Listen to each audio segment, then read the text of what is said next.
Olá, bem-vindo você que está aí para mais uma vez estudar conosco a Palavra de Deus. Eu te cumprimento com a graça e a paz de Deus, nosso Pai, de nosso Senhor e Salvador Jesus Cristo. E o estudo de hoje é o estudo 133, Confissão de Faltas e Perdão Mútuos. Então vamos ver o que a palavra de Deus vem dizendo a respeito deste tema. E eu te convido a orar juntamente comigo para darmos então início a mais esse estudo da Palavra de Deus.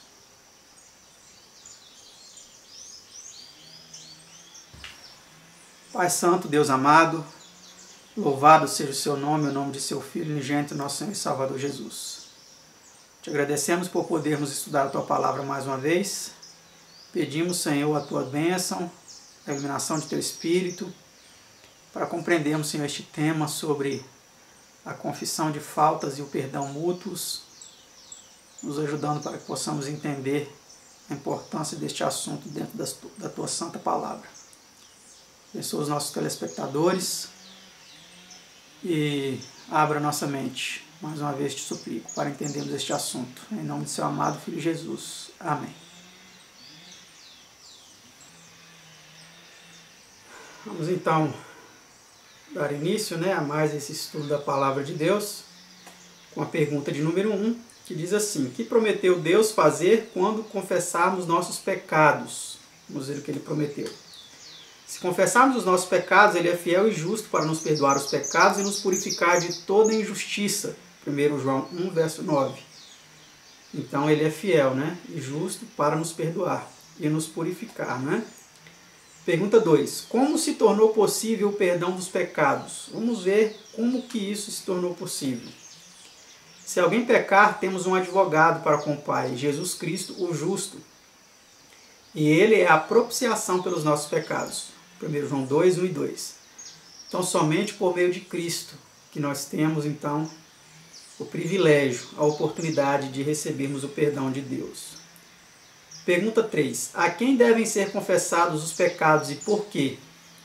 Essa pergunta é uma pergunta muito importante. Vamos ver o que a Bíblia diz. Contra ti somente pequei e fiz o que a teus olhos parece mal. Salmo 51, verso 4. Vê Gênesis 39, verso 9. Vamos ver aqui o que Gênesis 39, verso 9 vem dizendo também sobre isso. Gênesis capítulo 39 e o versículo 9 também. Capítulo 39, verso 9. Ele não é maior do que eu nesta casa, e nenhuma coisa me vedou senão a ti, porque és sua mulher. Como, pois, cometeria eu tamanha maldade e pecaria contra Deus? Então, aqui, tanto o pecado de Davi, que foi ter adulterado com Betseba, e matado Urias, o esposo dela, colocando-o na frente da batalha, tanto esse pecado como aquela tentação que José estava sofrendo, para ter relações com a esposa de Potifar, a Bíblia considera como pecados contra Deus. Então, a quem devem ser confessados os pecados e por quê? Eles devem ser confessados a Deus, não a homens. Então, essa questão de ficar confessando pecado para padres, para sacerdotes humanos, não é bíblico isso. Nós devemos confessar para o homem quando nós pecamos contra ele. Se eu cometer alguma falta contra alguém, eu devo pedir perdão por essa falta cometida. Mas os pecados, eles devem ser confessados somente a Deus. Pergunta 4. Que instrução existe no tocante à confissão de faltas? Agora vamos ver aqui a importância disso. Confessai as vossas faltas uns aos outros e orai uns pelos outros para que sareis. Tiago 5, verso 16. Então as faltas, as nossas culpas, elas devem ser confessadas uns aos outros. Mas os pecados que cometemos contra Deus, eles devem ser confessados somente para Deus. A Bíblia faz distinção entre pecado e falta. pecamos contra Deus, porque pecado é transgressão da lei, conforme 1 João 3, verso 4. Faltamos uns para com os outros. Essas ofensas, se bem que envolvam pecado, são chamadas faltas e devem ser corrigidas por meio de confissão e perdão. O único remédio indicado pela palavra de Deus é a confissão sincera. Diz um autor com muita precisão: confessai vossos pecados a Deus, que é o único que vos pode perdoar, e vossas faltas uns aos outros. Se ofendestes a vosso amigo ou próximo, deveis reconhecer vossa culpa, e é seu dever perdoar-vos plenamente. Deveis buscar então o perdão de Deus, porque o irmão a quem feristes é propriedade de Deus, e ofendendo-o, pecastes contra o seu Criador e Redentor. Vendo? Confessar as faltas cometidas não é coisa tão fácil de fazer. De fato, é uma das lições mais difíceis de aprender. Exige a graça da humildade, bem como da tristeza e verdadeiro arrependimento. Tem sido dito que as palavras mais difíceis de serem pronunciadas são: cometi um erro. Ao escrever Frederico o Grande ao Senado prussiano, acabo de perder uma batalha por culpa exclusivamente minha, diz Goldschmidt, sua confissão mostra maior grandeza do que suas vitórias. A confissão não deve ser somente completa, mas ser também tão ampla e tão pública quanto a falta. As ofensas particulares deverão ser confessadas em caráter privado. Então é muito importante salientar isso, não é? As pessoas que cometem faltas contra outra pessoa no particular, essas confissões devem ser feitas no particular. E as no privado devem ser feitas no privado, né? Em público, devem ser feitas em público. Vamos para a pergunta 5. Ao procedermos mal, que é que naturalmente fazemos? Desculpar-nos, buscar encobrir ou acusar alguém. Vê Gênesis 3, 12 e 13 e 4, 9. Foi o caso de Adão e Eva, né? Um jogando a culpa para o outro. Adão jogou a culpa a Eva jogou a culpa a serpente. E assim o ser humano continua, né, agindo dessa forma. Ele dá desculpas, ele busca encobrir ou acusar alguém. Essa é a reação do ser humano, né? Pergunta 6. Depois de o grande pecado de Davi lhe ter sido apontado, que disse ele? Pequei contra o Senhor, segundo Samuel 12, verso 13. Foi a confissão dele, né? O que ele admitiu, né? Pequei contra o Senhor. Ele admitiu o seu pecado. Ele diz mais: eu conheço, versão brasileira, diz reconheço, né? Eu reconheço as minhas transgressões, Salmo 51, verso 23. Então nós precisamos reconhecer, quando falhamos contra Deus, precisamos reconhecer, se humilhar e pedir o perdão, não é? Pergunta 7. Quando de coração contrito Davi confessou seu pecado, qual foi a palavra que Deus lhe transmitiu por seu profeta Natã? Vamos ver o que Deus transmitiu a Davi. Então disse Davi a Natã: pequei contra o Senhor. E disse Natã a Davi: também o Senhor traspassou o teu pecado, não morrerás. Segundo Samuel 12, verso 13. Porque o pecado de Davi era digno de morte, né? Na lei lá de Deuteronômio contra o adultério, estava claro que os adúlteros deveriam morrer, né? Mas ele foi perdoado. Vamos aí ler essa nota. Este passo é especialmente animador. Deus odeia o pecado, da mesma maneira que ele quer, da mesma maneira quer ele que o odiemos e abandonemos, porque invariavelmente nos põe em dificuldade, causa tristeza de coração e por fim produz a morte. Uma vez cometido o pecado, como no caso de Davi, logo que tenha sido reconhecido e confessado com sinceridade, nesse mesmo momento é ele perdoado. Davi disse: pequei. A resposta imediata foi: também o Senhor traspassou o teu pecado. Então a misericórdia de Deus ela é infinita, né? A graça ela nos alcança de forma tremenda, né? Pergunta 8. É correto informar um irmão de suas faltas? Será que é certo a gente chegar para o irmão e falar assim: ó, irmão, isso aqui está errado? Vamos ver o que a Bíblia diz. Ora, se teu irmão pecar contra ti, vai e repreende-o entre ti e ele só. Se te ouvir, ganhaste a teu irmão. Isso é Mateus 18, verso 15. O outro texto diz, não aborrecerás a teu irmão no teu coração, não deixarás de repreender o teu próximo, e nele não sofrerás pecado. Levítico 19, 17. Então é correto. Se mediante a palavra de Deus identificarmos que o irmão cometeu algum erro contra nós ou contra outro, precisamos adverti-lo, admoestá-lo no Senhor, para que ele se arrependa, não é? Pergunta 9. Em que espírito deve ser feita essa espécie de trabalho? Vamos ver em que espírito isso deve ser feito. Irmãos, se algum homem chegar a ser surpreendido em alguma ofensa, vós que sois espirituais, encaminhai o tal com espírito de mansidão. Olha, tá vendo? É nesse espírito que deve ser feito. Olhando por ti mesmo, para que não sejas também tentado. Gálatas 6, verso 1. Né? Então, aí essa nota em nosso estudo, ela diz que é muito mais fácil contar a qualquer pessoa as faltas de um irmão do que contá-las a ele próprio. Mas não é essa a maneira cristã de proceder, né? Você falar das faltas de um irmão para outra pessoa.